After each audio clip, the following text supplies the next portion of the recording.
بسم اللہ الرحمن الرحیم۔ السلام علیکم ورحمۃ اللہ وبرکاتہ۔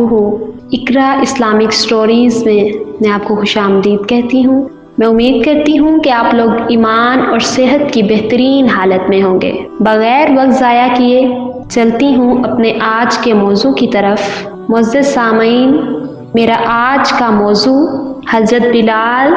بن رباح رضی اللہ تعالیٰ عنہ کی مدینہ آمد ہے۔ مدینہ پہنچنے کے بعد اب اس نئے ماحول میں نئی زندگی کا جب آغاز ہوا تو رسول اللہ صلی اللہ علیہ وآلہ وسلم نے وہاں اس نئے معاشرے کے استحکام اور نوزائیدہ اسلامی مملکت کو مضبوط بنیادوں پر استوار کرنے کی غرض سے فوری طور پر چند بنیادی قسم کے اقدامات کیے، جن کے اثرات و ثمرات بہت ہی مفید ترین اور دوررس ثابت ہوئے۔ انہیں فوری اور بنیادی قسم کے اقدامات میں سے ایک اقدام یہ تھا کہ مسجد نبوی کی تعمیر کا مقدس ترین کام انجام دیا گیا، جس میں عام مسلمانوں کے شانہ بشانہ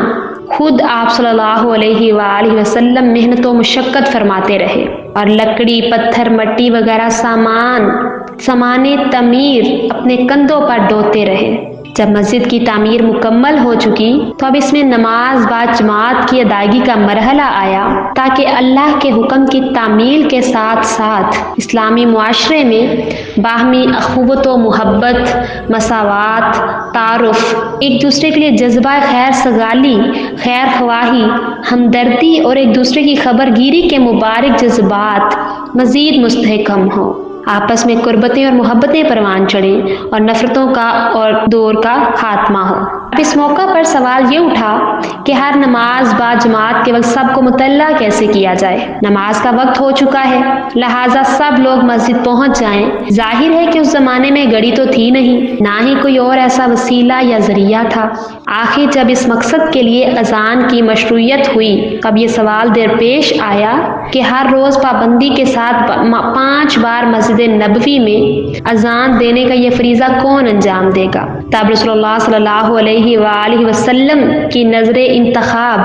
حضرت بلال بن رباح رضی اللہ تعالیٰ عنہ پر پڑی۔ ابتدائی اسلام سے ہی عہد عہد کا وہ نغمہ جاوداں گنگناتے چلے آ رہے تھے، اسی کو انہوں نے شب و روز اپنا ورد بنا رکھا تھا۔ لہٰذا اب رسول اللہ صلی اللہ علیہ وآلہ وسلم نے اذان کے لیے بھی انہی کو منتخب فرمایا، تاکہ شب و روز اور صبح و شام اللہ ذوالجلال والاکرام کی تکبیر و تحلیل کا مقدس ترین فریضہ بھی یہی انجام دے۔ اور یوں سال ہر سال تک حضرت بلال بن رباح کی انتہائی مؤثر اور دل نشین آواز میں یہ اذان مدینہ کی فضاؤں میں گونجتی رہی اور اہل ایمان کے دلوں کو گرماتی رہی، اور یوں خود رسول اللہ صلی اللہ علیہ وآلہ وسلم کی طرف سے مبارک انتخاب کے نتیجے میں حضرت بلال رضی اللہ تعالیٰ عنہ تاریخ اسلام میں اولین مؤذن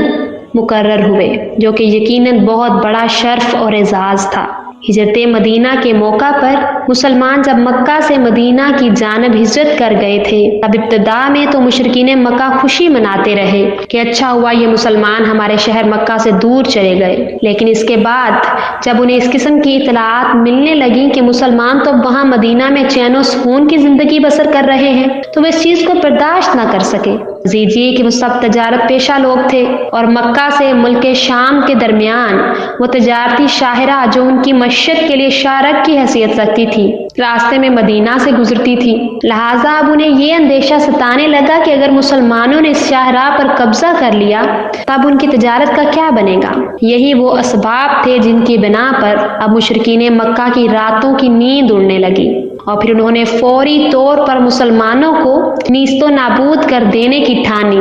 جس کے نتیجے میں متعدد غزوات کی نوبت آئی۔ چنانچہ ہجرت مدینہ کے فوری بعد محض اگلے ہی سال حق و باطل کے درمیان اولین مارکہ یعنی غزوہ بدر کے موقع پر کیفیت یہ ہوئی کہ مشرکین مکہ جب مسلمانوں کو ہمیشہ کے لیے کچل ڈالنے کی غرض سے نہایت زور و شور اور جوش و خروش کے ساتھ تیاریوں میں مشغول تھے، تب ان سرداران قریش میں سے امیہ بن خلف حضرت بلال بن رباح رضی اللہ تعالیٰ عنہ کا آقا کافی بد دلی اور تذبذب کا شکار تھا۔